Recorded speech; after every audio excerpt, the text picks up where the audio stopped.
Hello and welcome. My name is Ed. I'm here with my wife, Mary. Hello, everyone. We're Branch Davidian Seventh-day Adventists, and we're excited you're joining us today.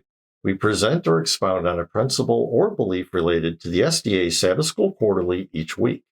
This quarter's study is on the book of Genesis. This week's lesson is entitled The Flood.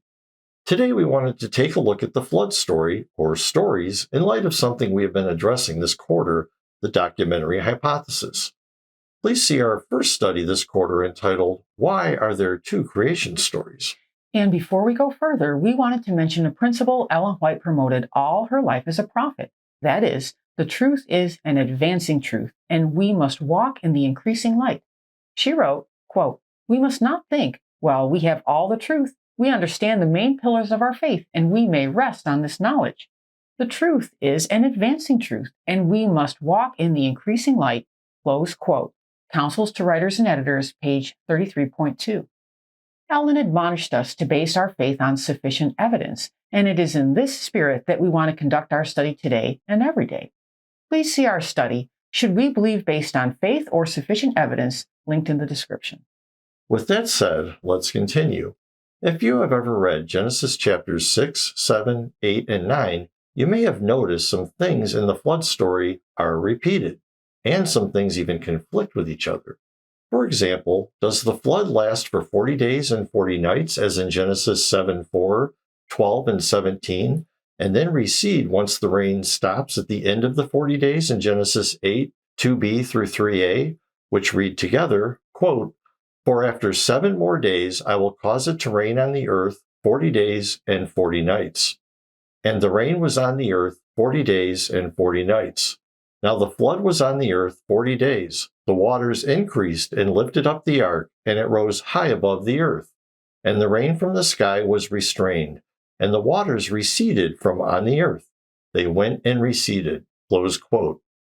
Or does it last for 150 days, as in Genesis 7:24, which reads, quote, "And the waters prevailed on the earth 150 days."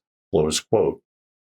Also in Genesis, you may have wondered why Noah was told to bring 1 pair of each kind of animal, Genesis 6:20, onto the ark, but then later was told to bring 7 pairs of clean animals plus birds and only 1 pair of unclean animals, Genesis 7:2 through 3, onto the ark. What is much more subtle and difficult to notice are the places where the same thing is mentioned twice, but once they are pointed out, you just can't unsee them. It becomes easier to consider that there are 2 flood stories instead of 1 very repetitive one. For example, there are 2 times where it narrates the ark being lifted upon the waters. Genesis 7:17 reads, quote, "Now the flood was on the earth 40 days. The waters increased and lifted up the ark, and it rose high above the earth." Close quote.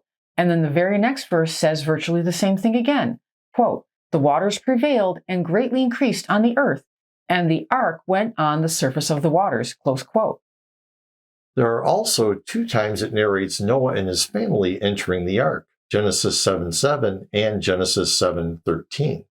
Another example is the 2 times it narrates all life on earth dying. Genesis 7:21 reads, quote, "And all flesh died that moved on the earth, birds and cattle and beasts and every creeping thing that creeps on the earth, and every man." Close quote. And then Genesis 7:22 through 23 says the same thing again. Quote, "All in whose nostrils was the breath of the spirit of life, all that was on dry land died. So he destroyed all living things which were on the face of the ground, both man and cattle, creeping thing and bird of the air. They were destroyed from the earth. Only Noah and those who were with him in the ark remained alive." Close quote. And the thing that is most compelling of all about these contradictions and repetitions is that scholars have noticed that these differences and contradictions can be separated out into 2 distinct, cohesive narratives. They make a continual narrative that is not repetitive and is also not in contradiction with itself. Furthermore, each source's story has its own unique terminology and viewpoint. For example, as we mentioned in weeks 1 and 3, one of these stories, the J source, calls God by his personal name Yahweh, and the other story, the P source, calls him by the more generic word Elohim. This is because in the P source, many things are waiting for Moses to arrive. In P, God doesn't reveal his personal name Yahweh until he does so to Moses. An animal sacrifice for P does not commence until the construction and sanctification of the tabernacle. In P, there is no animal sacrifice after Noah gets off the ark. And this is why in the P version of the flood story, there are only 2 of each animal, whether clean or unclean, taken into the ark. In the J flood story, however, 7 pairs of clean animals and only 2 pair of unclean animals are getting on the ark.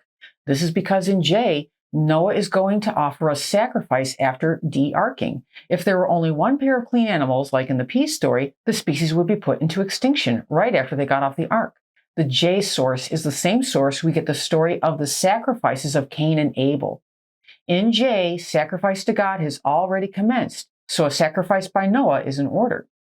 J's flood story connects very nicely, as we mentioned, not only to its Cain and Abel story, but also to its Adam and Eve creation story, which begins with the need for rain, Genesis 2, 5-6.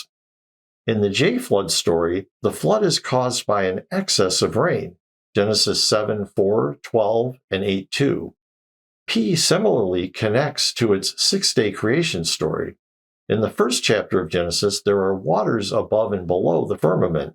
Genesis 1, 6-7 reads, quote, "Then God said, let there be a firmament in the midst of the waters, and let it divide the waters from the waters. Thus God made the firmament and divided the waters which were under the firmament from the waters which were above the firmament. And it was so." Close quote. Therefore, in the P flood story, the flood is not caused by excessive rain, but by the firmament opening up. Genesis 7:11 reads, quote, "In the 600th year of Noah's life, in the 2nd month, the 17th day of the month, on that day all the fountains of the great deep were broken up, and the windows of heaven were opened." Close quote. There are many other interesting differences in these 2 flood stories. So what does this all mean for us? Well, we will tell you what it doesn't mean. It doesn't mean that Jesus didn't exist or die for us or anything like that at all. Sometimes people respond to information like this by falling into one ditch or the other, instead of staying on the path of truth. What I mean by that is this. When new evidence comes to light, evidence that goes against our preconceived ideas and traditions about what is true, we might be tempted to either dig in and reject the new information, even if there is sufficient evidence to support it, falling into one ditch, or we might fall into the opposite ditch, where we just throw out the entire Bible just because one tradition has come into question. But what we should do is to stay on the path of truth, which is a path of increasing light and advancement.